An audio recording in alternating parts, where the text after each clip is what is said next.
이사야 19장 16절. 이사야 19장 16절. 우리 구약성경 제가 가진 성경으로 989면입니다. 이사야 19장 16절. 제 성경으로 989면입니다. 이제 제가 천천히 봉독을 해드리겠습니다. 그날의 애굽이 부녀와 같을 것이라.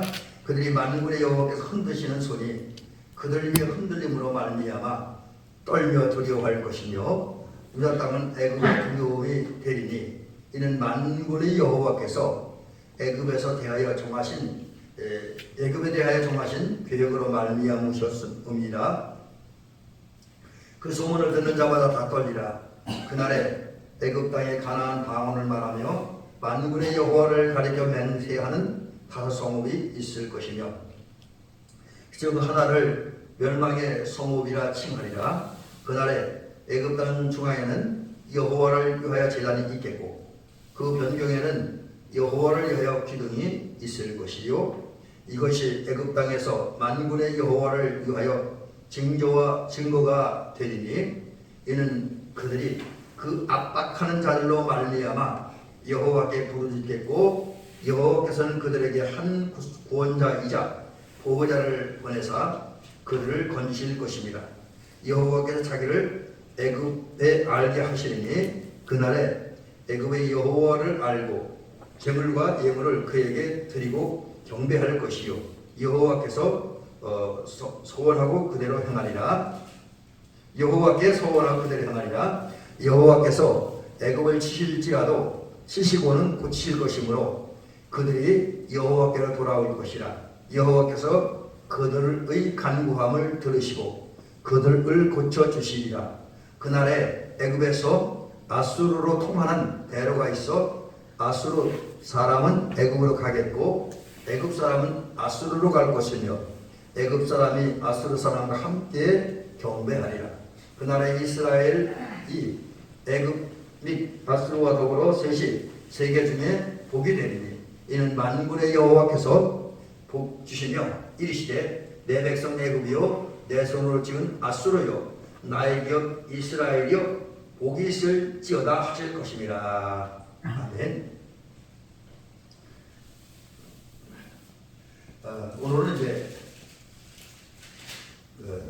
이사야 19장 16절부터 25절 말씀을 통해서 모든 백성이 함께 경배하게 하시는 하나님, 모든 백성이 함께 경배하시게 하시는 하나님, 이런 제목으로 우리 말씀을 들으면서 은혜를 받도록 합니다.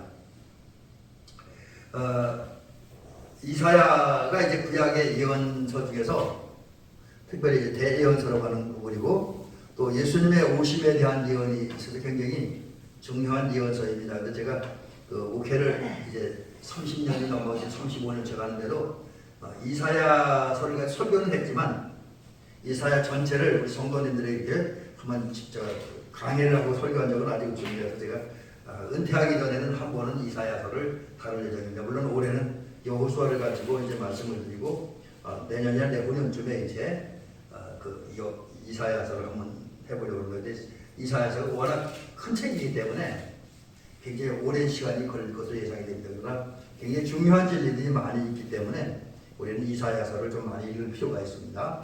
어쨌든 오늘은 이사야서 중에 한 부분인 이사야 19장 16절부터 25절 말씀을 중심으로 해서 제가 조금 전에 소개해드린 대로 모든 백성이 함께 하나님을 경배하게 하시는 그 하나님의 역사에 대한 이야기를 좀 살펴봅니다. 그래서 먼저 이런 얘기부터 시작합니다.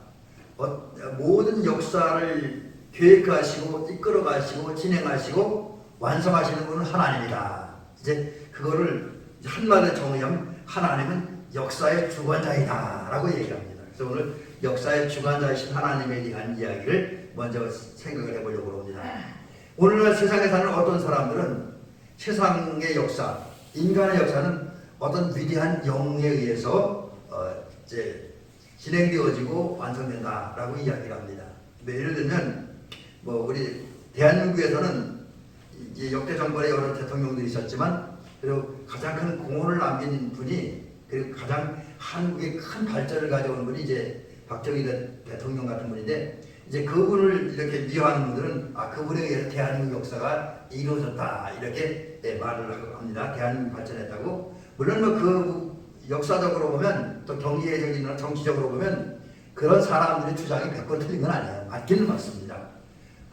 근데 아까 어쨌든 그러면 그 사람을 너무 강조하다 보니까 하나님이 빠지는 경우가 있어요. 하나님 없이 어떤 사람의 그 특별히 위대한 영웅, 위대한 능력자에 의해서 세상의 역사가 시작되고 진행되고 완성된다 이렇게 주장하기도 합니다.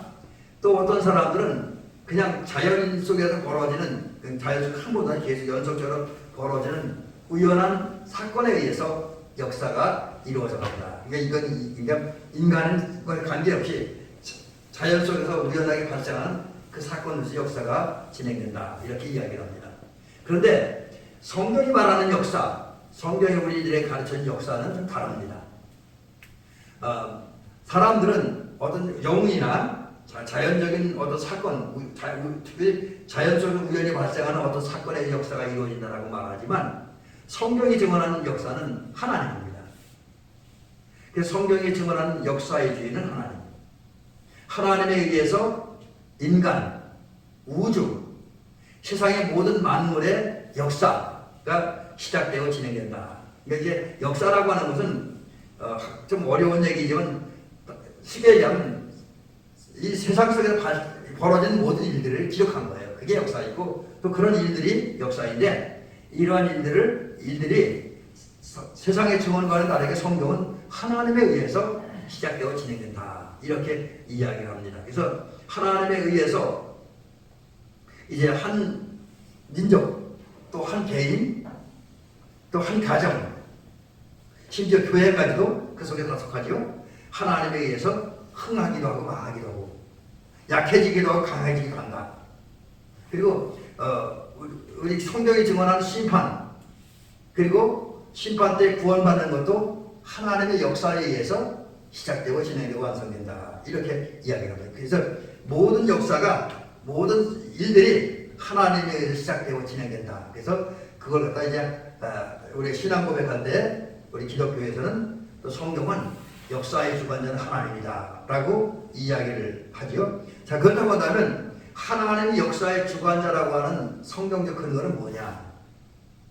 우리가 이제 흔히 많이 이야기하기를 예레미야 18장 2절부터 10절에 등장하는 토기당의 비유의 말씀을 통해서 하나님은 역사의 주관자다, 절대 주권자다 이렇게 이야기를 하고요. 그 다음에 다니엘서에도 그렇고, 그 다음에 사도행전이라든지 이런 성경 여러 곳에 보면 인간이 역사를 계획하고 진행해서도 결국은 그것을 완성하게 이루시는 분은 하나님이다 라는 것을 이제 우리 다니엘서라든지 또 뭐 출애굽기라든지 많은 성경 속에서 발견하게 됩니다. 그중에 가장 우리 잘 알려진 구절이 그런 말씀이 예레미야 18장 2절부터 10절에 있는 토기장의 비유. 이게 하나님의 주권을, 하나님에 의해서 시작되고 진행되고 완성된 그 인류 역사, 또 우주 만물의 역사, 자연의 역사를 잘 표현해 주는 게 이제 토기장의 비유이죠. 그래서 토기장의 비유의 말씀을 그대로 한번 제가 소개해드릴게요. 성경에 있는 그대로 먼저 읽어드리고 짧게 정리를 합니다. 예레미야 18장 2절부터 10절 말씀입니다. 너는 일어나 토기장의 집으로 내려가라. 내가 거기서 내 말을 내게 들려주리라 하시기로 내가 토기장의 집으로 내려가서 본즉 그가 농로로 일을 하는데 진흙으로 만든 그릇이 토기장의 손에서 터지매 그가 그것으로 의견 좋은 대로 다른 그릇을 만들더라.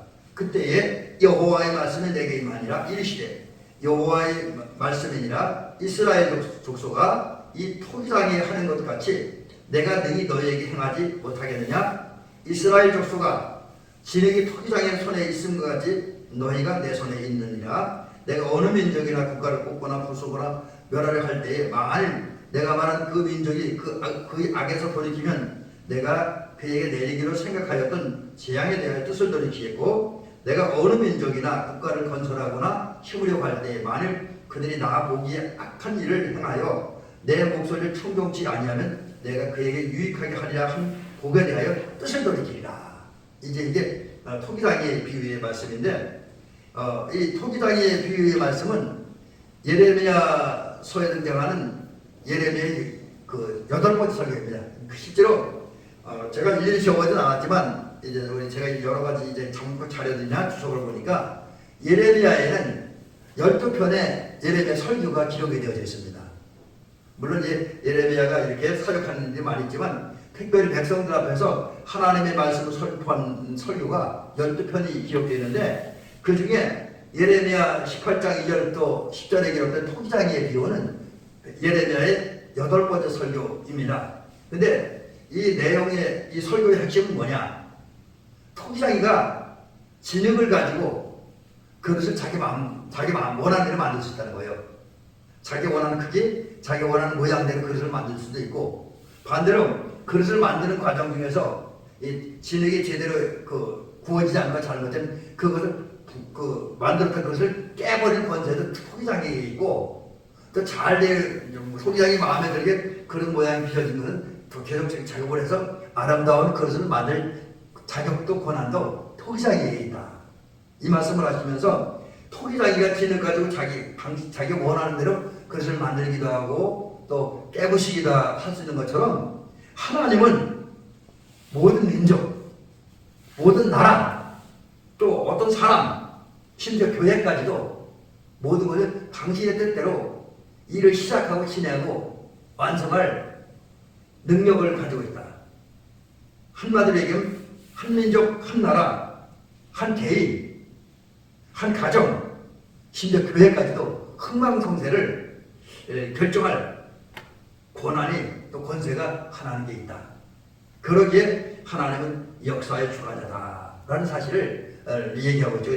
그래서 오늘 본문은 이사야 19장 16절부터 20절이지만 그걸 시작하는 역사를 이끌어간 하나님의 모습은 예레미야 18장 2절부터 10절 그 토기장의 비유 속에 잘 나타나 있습니다. 그래서 제가 조금 전에 소개해드린 것처럼 하나님은 모든 민족, 모든 사람, 모든 개인, 모든 나라, 심지어 교회까지도 그 모든 역사를 주관하시는 절대 주권을 가시는 하나님인데 그것에 대한 성소를 걷는 가 토기장의 비유고요. 한편 본문은 그런 절대 주권을 가진 하나님께서 세계 인류의 역사를 이끌어가는 모습을 우리 잘 보여주고 있습니다. 하나님은 오늘 본문에 의하면 하나님의 백성을 선택한 이스라엘뿐만 아니라 그리고 하나님을 섬기는 이스라엘뿐만 아니라 하나님과 관계없는 하나님을 섬기지 않은 애국과 아수르까지도 당신의 뜻대로 이끌어간다는 거예요. 당신의 뜻대로. 그래서 결국은 오늘 본문에 의하면 이제 애국과 아수르까지도 하나님을 섬기고 하나님을 경외하는 그런 민족으로 바꿔주실 것이다 라고 하는 이야기죠. 자, 그래서 이제 이런 내용을 본문인데 조금 이제 이사야 19장에 대한 이야기, 이사야에 대해서 조금 전체는 말씀드렸고 본문과 관련된 이야기를 조금 더 확대해서 이야기를 드리도록 하겠습니다. 이사야 19장은 사실 이사야 13장부터 23장에 기록된 이사야 선지자에게 들려진 여러 가지 예언 중에 하나입니다. 근데 이사야가 이제 우리가 보통 성경은 이제 66권 한 권으로 기록되어 있지만 우리가 이제 이사야를 정확하게 이렇게 구분해서 좀 살펴보면 이사야는 되게 세 부분으로 나누어집니다. 그래서 1장부터 39장까지를 제1이사야라고 그러고 40장부터 55장까지를 제2이사야, 그 다음에 56장부터 66장까지 제3이사야라고 성서학자들은 분류합니다. 왜냐하면 거기에 기록된 배경이라든지 내용이 조금씩 차이가 있고요. 내용을 전개하는 문체에 조금 차이가 있기 때문에 또 핵심도 차이가 있기 때문에 그런 얘기를 합니다. 자, 그런 이사야 분류에 의하면 우리가 읽은 이사야 19장은 이제 제1이사야에 속하고요. 19장에는 말씀은 13장부터 23장까지 계속된 예언의 한 부분인데 그런 예언을 하는 가운데 본문은 아까 제가 조금 전에 소개해드린 것처럼 하나님을 선택받은 하나님의 백성은 이스라엘도 하나님의 백성이다. 그리고 지금까지 하나님 섬기지 않았던 그런 이방민족인 야스로도 애굽도 하나님의 백성이다. 하나님의 자녀다. 라는 것을 선언하시고 그들이 하나님께 경배하게 하기 위해서 하나님이 역사하신다. 이런 말씀을 오늘 이제 본문을 기록을 하고 있습니다. 자, 그렇다고 한다면 이제 우리가 오늘 그 본문을 좀 더 구체적으로 살펴보기 위해서 하나님은 모든 민족, 모든 백성을 하나님의 백성으로 만들기 위해서 그리고 그들이 다 함께 하나님께 예배하고 경배하고 또 그 이전에 그 하나님께 모든 사람들이 경배하려면 함께 경배하려면 민족과 민족, 나라와 나라, 사람과 사람 사이에 연합이 이루어져야 됩니다. 그 엄청난 역사를 위해서 하나님이 어떠한 일을 하시는가 이것을 이제 오늘 우리 본문을 중심으로 세 가지를 살펴보려고 합니다. 먼저 16절부터 18절 말씀을 근거로 하면 하나님께서는 모든 민족을 연합시키기 위해서 그리고 모든 사람들이 하나님께 경배드리기 위해서 하시는 일인데 그게 뭐냐면 하나님의 능력, 권능의 손으로 세상의 역사를 흔들어 놓으신다는 거죠. 흔들어 놓는다. 그래서 이제 이런 말씀의 근거가 되는 16절부터 18절 말씀을 제가 한번 또 그대로 읽어드립니다. 성경이 중요하니까 제 설교보다 성경이 더 중요합니다. 그날에 애굽이 부녀와 같을 것이라 그들이 만군의 여호와께서 흔드시는 손이 그들 위에 흔들림으로 말미암아 떨며 두려워할 것이며 유다 땅은 애굽의 두려움이 되리니 이는 만군의 여호와께서 애굽에 대하여 정하신 계획으로 말미암아 아무니라 그 소문을 듣는 자마다 떨리라. 그날에 애굽 땅에 가나안 방언을 말하며 만군의 여호와를 가리켜 맹세하는 5 성읍이 있을 것이며 그중 하나를 멸망의 성이라 칭하리라. 이제 하나님께서 애굽을 흔들어 놓으신다. 그리고 흔드는 가운데 역사할 것을 기록을 합니다. 먼저 오늘 본문에 보니까 이제 애굽의 사람들이 이제 하나님의 손길이 흔드는 역사가 임하시기 전까지의 그들의 영적 생활을 기록을 합니다. 오늘 그 본문에 보면 그들의 영적 생활은 어떤 거냐? 우상을 숭배합니다. 하나님을 존경하지 않고 우상을 숭배합니다. 그리고 이제 애굽은 사실 잘 사는 나라. 요즘은 그 우리 역사적으로 볼 때 요 최근의 역사는 애굽이 잘 사는 나라 아닙니다. 우리 대한민국보다 훨씬 못 삽니다. 근데 고대 역사에 있어서 특히 성경이 기록된 당시 뭐 모세 당시도 그렇고 요셉 당시도 그렇고 애굽이 고대 세계에 굉장히 발전한 나라입니다. 그래서 세계사를 이제 우리 학생들이 학교에서 공부할 때 저도 과거에 세계사를 공부했습니다만 세계사를 공부하면 애굽이 얼마나 발전한 나라인가 하면 세계 문명의 4대 발생지 모든 세계의 문화가 발생한 자리가 있는데 그 중에 한 나라가 애굽입니다. 애굽에는 나일강이라고 하는 그 아주 훌륭한 강이 있고 그 나일강이 이제 아주 풍요로운 땅 옥토예요. 그래서 나일강을 중심으로 농사를 짓고 여러 가지 목축업을 하다 보니까 나일강 사람들은 애굽 사람들은 경제적으로 풍요로웠어요. 잘 살았습니다. 그래서 아주 넉넉하게 풍요롭게 삽니다. 그러니까 그 풍요에 빠져 살다 보니까 정작 자기들에게 그 풍요의 근원이 된 나일강을 주신 하나님을 잃어버립니다. 나일강을 주신 하나님을 잃어버립니다. 그 이제 나일강에 나오선 물질적인 풍요, 경제적인 풍요만 누렸지 하나님은 모르고 살아갑니다. 하나님과 관계없이 살아갑니다. 또 우상을 섬깁니다. 한마디로 하나님을 모르다 보니까 그 어디 자기 땅에 사는 경제적인 풍요만 누리고 우상을 숭배합니다. 이제 결국은 지금 애굽의 가장 심각한 문제는 풍요입니다. 잘 사는 게 문제예요. 그래서 오늘날 우리 한국의 지금 심각한 문제가 뭡니까? 우리 대한민국이 잘 살잖아요. 뭐 요즘 뭐 어떤 사람은 가난하다 그러지만 얼마나 잘 먹고 잘 삽니까? 풍요롭게 살잖아요.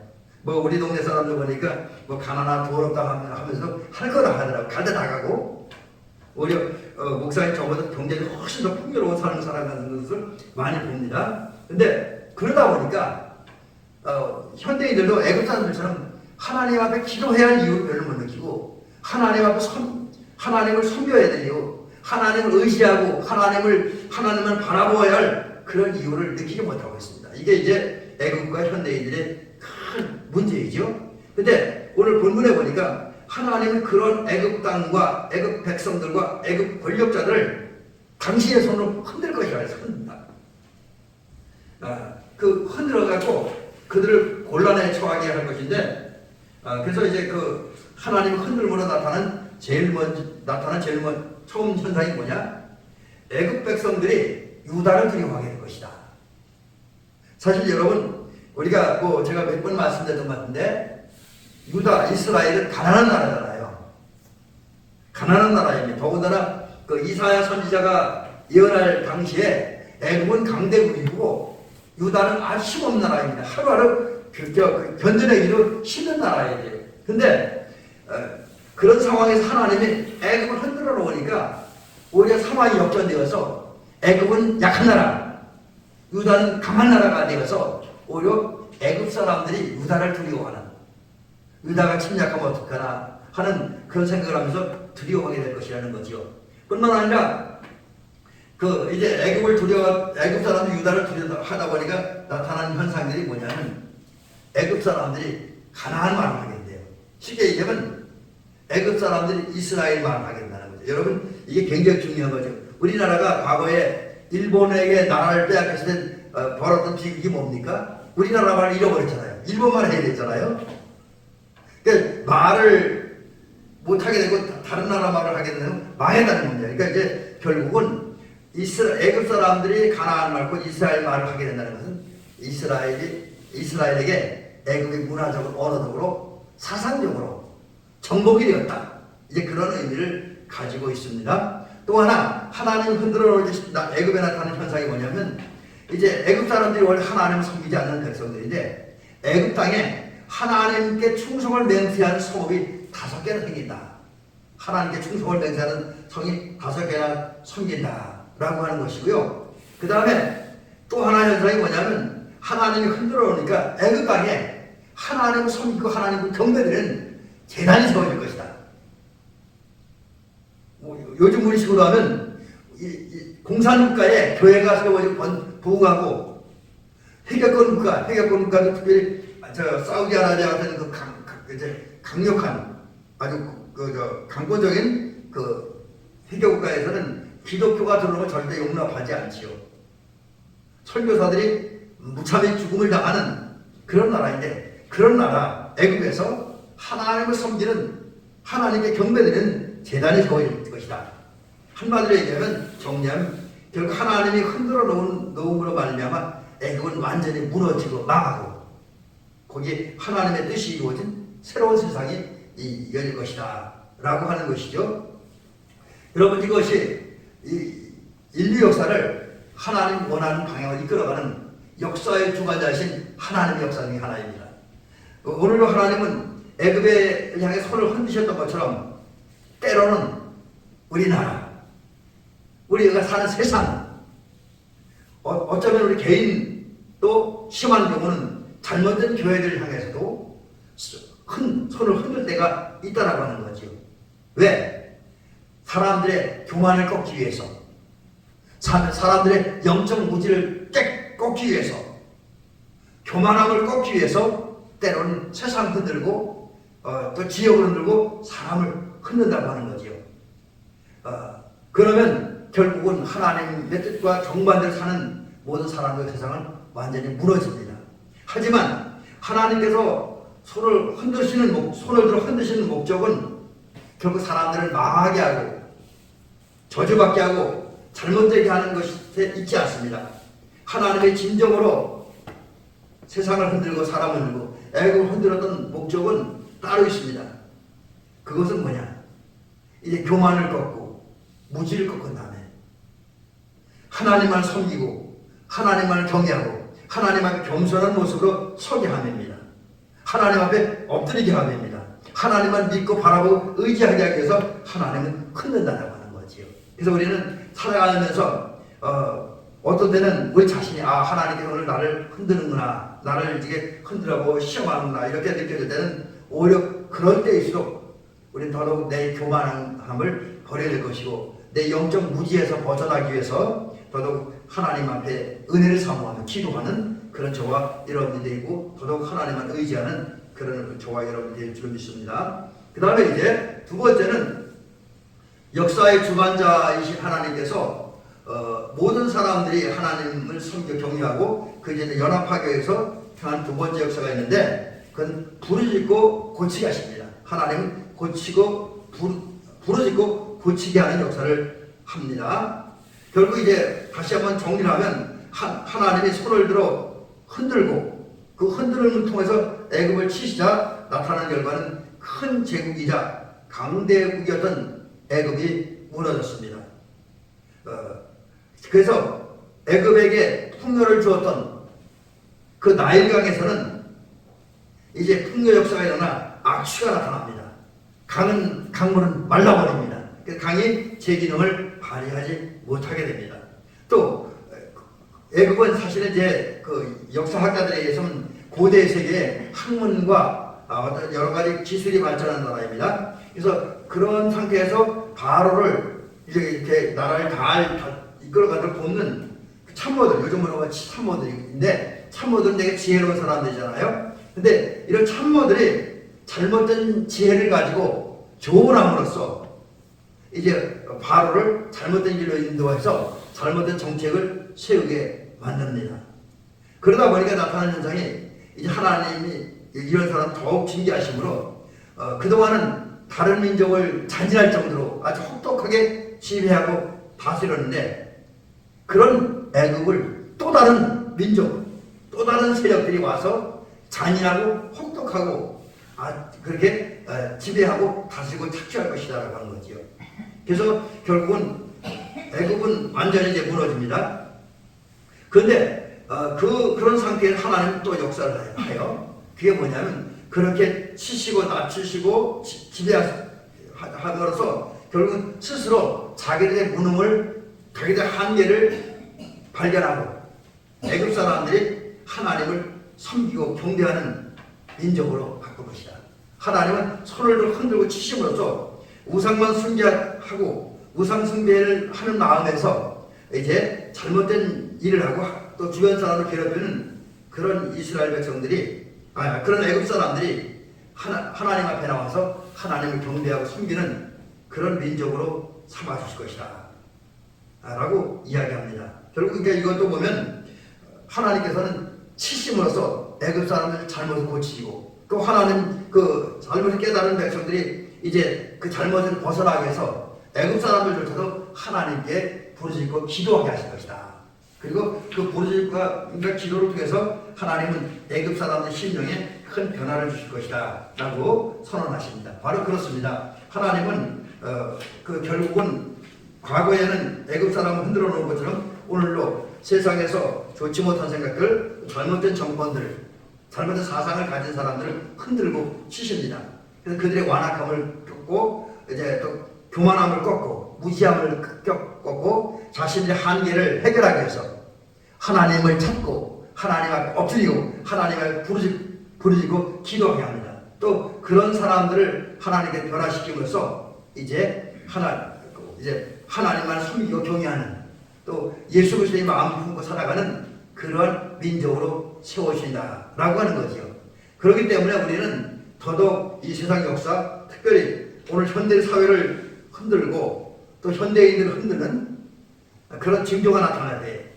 또 어떤 면에서 보면 오늘 현재 세계에서 살아가는 우리를 흔드는 또 우리 이제 시험하는 그런 하나님의 역사를 느낄 때마다 우리가 겸손한 마음으로 하나님께 나와야 됩니다. 그리고 하나님 앞에 기도해야 되고 이웃을 위해 기도해야 됩니다. 그런데 하나님은 우리를 고쳐주시고 우리 이웃을 고쳐주고 대한민국을 고쳐주셔서 복 있는 나라로 만들게 하신다라고 하는 거죠. 자, 이제 마지막 세 번째 이야기는 뭐냐?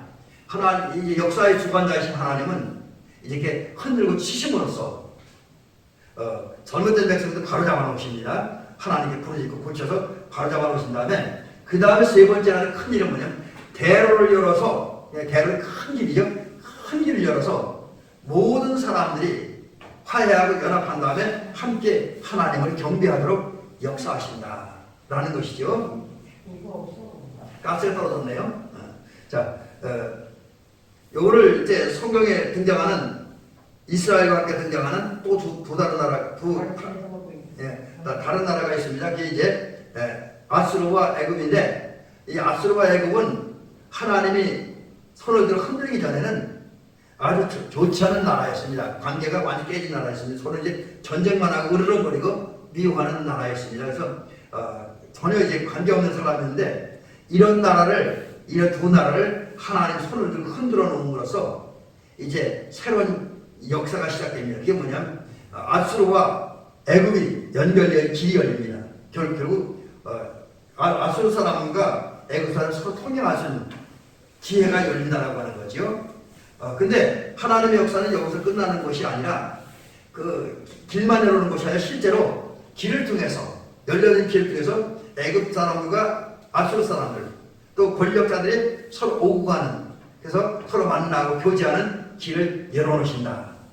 그리고 그러는 가운데 어느 순간에 하나님의 큰 역사로 말미암아 그들 사이에 영적 연합이 이루어지므로 애굽과 아수르도 지금까지 하나님 없이 호전적으로 도전적으로 아주 잔인하게 살던 그 나라였지만, 이런 나라들이 이제 서로 만나 교제하는 가운데, 서로 흔드는 하나님의 역사 가운데서 되어짐으로써 이제 영적인 연합이 이루어지므로 결국은 하나님의 선택을 받고 하나님 섬겼던 유다 백성들, 이스라엘 백성들과 함께 제단을 쌓고 함께 경배하게 된다는 거죠.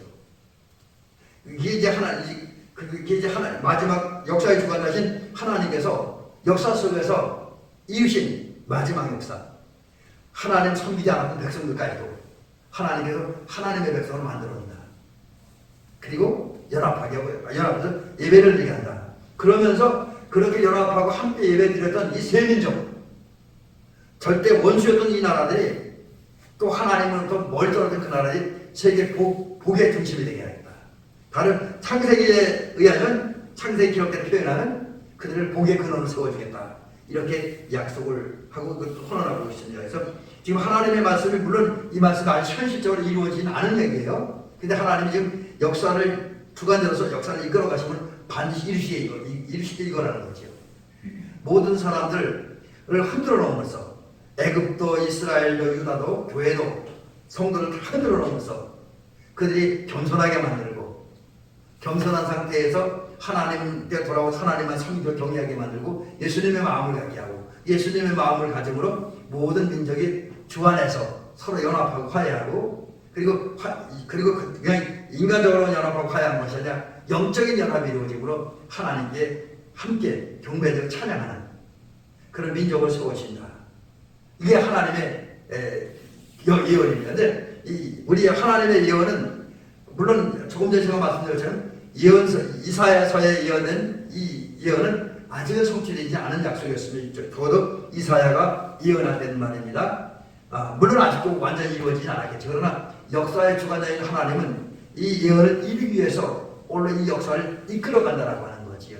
우리는 그런 역사에 동참하기 위해서 더더욱 하나님만 바라보고 의지하면서 또 예수님의 마음을 가지고 우리가 연합하는, 화해하는, 하나가 되어지는 그런 일들을 해야 됩니다. 왜냐하면 아무리 은혜를 많이 받고 은혜 체험을 많이 했다 할지라도 주변 사람과 연합하지 못하고, 특별히 하나님을 섬기는 교회들과 다른 성도들과 연합하지 못하고 분리되고 분단된다면 거기엔 주의 은혜가 임할 수 없고 성령 역사가 임할 수 없다라고 하는 거죠. 하나님은 주님의 은혜를 받아서, 주님의 도움을 받아서 서로 포용하고 용납하고 하나 된 그 자리에 임하시고 성령이 그들을 감동하시고 역사하심으로 이제 성경을 통해 기록되어진 예언된 그런 말씀을 이루어 가신다라고 하는 거죠. 그래서 우리는 이제 이 세계를 연합시키고 또 함께 하나님께 경배하면 이 하나님의 역사에 동참하기 위해서 우리는 기도하는 가운데에 또